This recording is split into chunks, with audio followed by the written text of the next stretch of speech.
প্ৰিয় দৰ্শক, আজি মই আপোনালোকক দেখুৱাবলৈ লৈছোঁ যে মোবাইল ফোনতে আপোনালোকে কেনেকৈ PDF ফাইল বনাব আৰু ইয়াৰ পৰা প্ৰিণ্ট আউট কৰি ওলাব পাৰিব। যিকোনো ধৰণৰ লিখা আপোনালোকে মোবাইলতে টাইপ কৰি মোবাইলতে PDF লৈ পৰিৱৰ্তন কৰিব পাৰিব। ইয়াৰ কাৰণে আপোনাক কোনো ধৰণৰ লেপটপ বা কম্পিউটাৰৰ দৰকাৰ নাই। ইয়াৰ কাৰণে আপোনালোকে এটা কাম কৰিব, প্লে ষ্টৰত যাব। যোৱাৰ পিছত ইয়াতে চাৰ্চ কৰিব WPS চাৰ্চ কৰিব। চাৰ্চ কৰি চাওক, প্ৰথমতে যিটো আহিছে WPS অফিচ প্লাছ PDF, এইটো ক্লিক কৰিব। এইটো চাওক, মোৰ ইয়াতে ইনষ্টল কৰাই আছে আৰু মোৰ এইটো আপডেট আহিছে, এইটো ভাৰ্জন।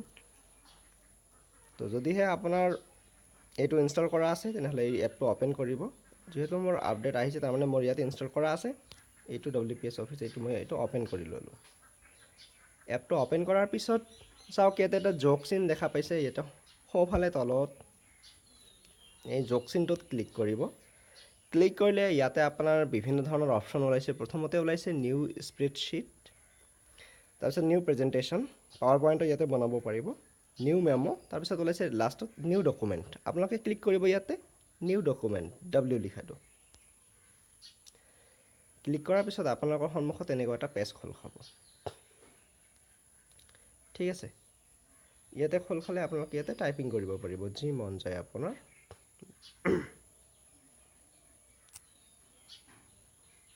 ইয়াতে আপোনালোকে এপ্লিকেশ্যনো লিখিব পাৰিব।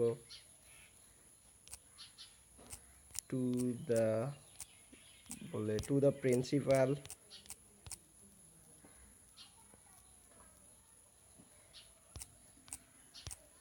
অমুক হা। ইয়াৰ পিছত আপোনালোকে যি মন যায় এনেকুৱা লিখিব পাৰিব। এনেকুৱা লিখক আপোনালোকে। লাষ্টত যাই লিখিলোঁ ইয়াতে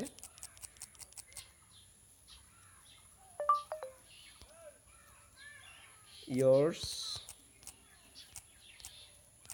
FAITHFULLY, yours faithfully, হৈ গ'ল। আচ্ছা, এইটো আমাৰ এপ্লিকেশ্যন লিখা হৈ গ'ল। এতিয়া আপোনালোকে চাব, ইয়াতে তলত চাওক, মাজতে টুলছ বুলি লিখা আছে, একদম তলত মাজত। ইয়াতে ক্লিক কৰিব টুলছত ক্লিক কৰিলে আপোনালোকে দেখা পাব একদম যিটো তলত আছে ছেভ এছ, তাৰপিছত লিখা আছে দ্বিতীয় যিটো একদম তলৰ শাৰীত বাওঁফালৰ পৰা দ্বিতীয় নম্বৰ 2 নম্বৰটো এক্সপৰ্ট টু PDF। আপোনালোকে ক্লিক কৰিব লাগিব ইয়াতে এক্সপৰ্ট টু PDF। তাৰপিছত ছেভ ফাইলটো ক'ত ছেভ কৰিব, SD কাৰ্ড নে ডিভাইচ, মানে মেমৰি কাৰ্ডত নে ডিভাইচত। আপোনালোকে ছাপ'জ মই SD কাৰ্ডত ক্লিক কৰিলোঁ। ক্লিক কৰাৰ পিছত আপোনাৰ যিটো PDF ফাইল সেইটোৰ নাম দিব লাগিব।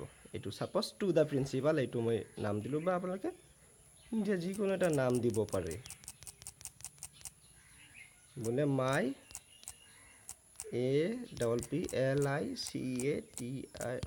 মই দিলোঁ এইটো মাই এপ্লিকেশ্যন নাম দিলোঁ। দিয়াৰ পিছত আপোনালোকে এটা কাম কৰিব লাগিব, ইয়াতে এক্সপৰ্ট টু PDF লিখা আছে, চাওক সোঁফালে একদম তলত সেউজীয়া যিটো বাকচৰ মাজত, এইটোত ক্লিক কৰিব এক্সপৰ্ট টু PDF।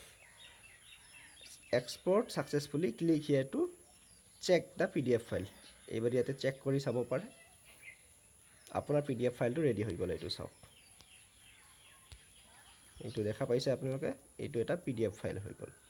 এতিয়া কথা হ'ল এই ফাইলটো আপোনালোকে চাব কেনেকৈ।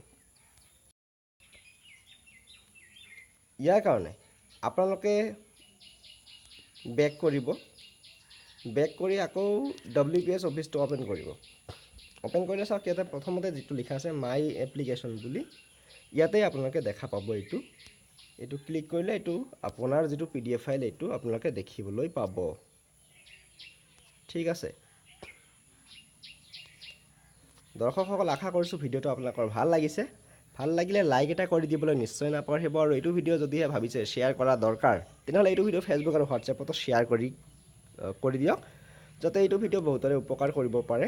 আৰু এতিয়ালৈ আপুনি আমাৰ চেনেলটো ছাবস্ক্ৰাইব কৰা নাই যদি, তেনেহ'লে ভিডিঅ'টোৰ তলত চাওক ৰঙা ছাবস্ক্ৰাইব বুলি লিখা আছে, তাতে ক্লিক কৰি দিব। আৰু ওচৰতে থকা বেল আইকনটোত ক্লিক কৰি দিবলৈ একেবাৰেই নাপাহৰিব। আৰু বহুমূলীয়া সময়কণ দি এইটো ভিডিঅ' চোৱাৰ কাৰণে আপোনাক জনাইছোঁ মই বহুত বহুত ধন্যবাদ। আৰু লগ পাম আপোনাক ইয়াৰ পিছৰ আন এটা ইণ্টাৰেষ্টিং ভিডিঅ'ত। নমস্কাৰ।